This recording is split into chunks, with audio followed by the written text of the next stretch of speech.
काय सांगाल, भंडारा गोंदियाचा उमेदवार कोण होणार? आज हायकमांड संध्याकाळपर्यंत जाहीर करेल अशी अपेक्षा आहे. पहिल्यापेक्षा आहे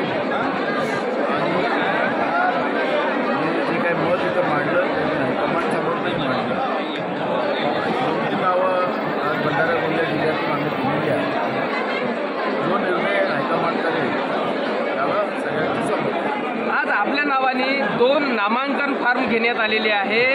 आपण उमेदवारी भरण्यासाठी घेतले की कशासाठी घेतले, काय त्याचं औचित्य आहे? सांगत आहे की आता निवडणूक प्रक्रियेमध्ये सगळे पेपर्स लागतात, तयार करावं लागतं. त्याच्यासाठी आम्ही हे सगळ्या तयारीसाठी आम्ही घेतलेलेच आहे.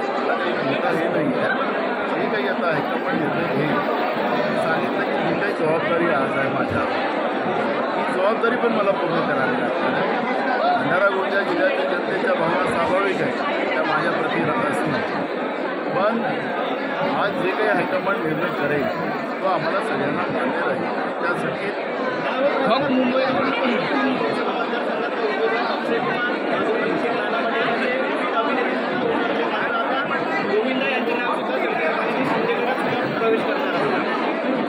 काय सगळे निवडणुका प्रक्रिया चालू आहे. आता मोठे मोठे स्टार हे सगळे उतरणारच, त्याच्यावर आज चर्चा काही करायची भंडाऱ्यामध्ये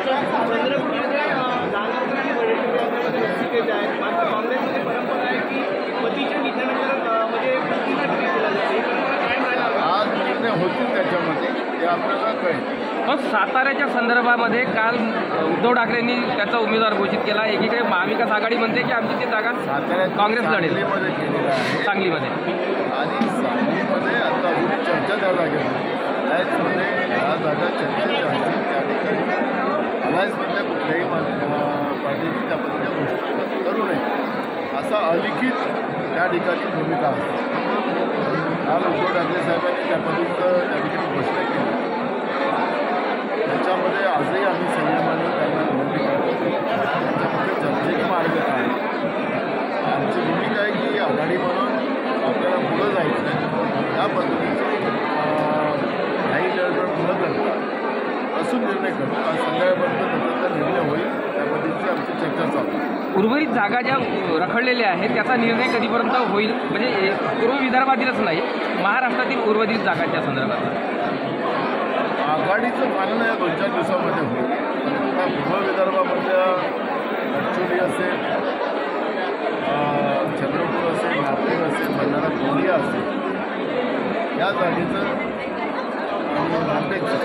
आज सध्या वंचित संदर्भात काय निर्णय होऊ शकते? महाविकास आघाडी चालू आहे. त्याचाही लवकरच काहीतरी मार्ग निघतो. आज ज्या इथं भावना दिसल्या कार्यकर्त्यांचा, जर नाना भाऊ जर नाही राहिले, इथे जर बंडखोर केल्या तुमच्या पदाधिकारी कार्यकर्त्यांनी जर भाजपाची हात मिळवली केली, इथला जर काँग्रेसचा उमेदवार जर पडला तर याला जबाबदार कोण राहील? एक बघा, काँग्रेसचा कुठलाही कार्यकर्ता या पद्धतीचं पाप करणार. कारण की आज भंडारा गोंदिया जिल्ह्यातलं संपूर्ण महाराष्ट्रामध्ये देशामध्ये त्या परिस्थिती निर्माण भाजपने केलेली आहे. त्याच्याबद्दलची जाणीव प्रत्येक काँग्रेसच्या कार्यकर्त्यांमध्ये आहे. झाडामासाचे काँग्रेसचे कार्यकर्ते रेडीमेड नाही. आणि त्याच्यामुळे हायकमांडनी जो निर्णय केला त्या निर्णयाला सगळेजण स्वाभाविक आहे. मी एवढे वर्ष या जिल्ह्यामध्ये राजकारण कमी आणि समाजकारण जास्त करतो. त्यामुळे सगळ्या लोकांना सोबत घेऊन चालण्याची भूमिका माझी नेहमी राहिलेली आहे. त्यांच्याबद्दलचा हा प्रेम आहे आणि स्वाभाविक आहे की लोकांमध्ये ती भूमिका असणं. पण आज जे संकटात आपला देश आलेला आहे, आपली लोकशाही धोक्यात आली आहे, आपलं संविधान धोक्यात आलं आहे. आणि या सगळ्या व्यवस्थेला लढण्याची भूमिका जी आमच्या भंडारा जिल्ह्यातल्या लोकांची आहे. बाय इलेक्शनमध्ये आपण पाहिलं म्हणून लोकांच्या त्यावेळेसही याच पद्धतीचा प्रयोग झाला होता. आमच्या सगळ्या कार्यकर्त्यांनी एकजुटीनं त्या ठिकाणी पुढाकार घेतला आणि बाय इलेक्शनमध्ये भाजपच्या गल्लीपासून तर दिल्लीपर्यंतच्या नेत्यांना परास्त केलं. ही ताकद भंडारा गोंदिया जिल्ह्याच्या काँग्रेसच्या कार्यकर्त्यांमध्ये आहे.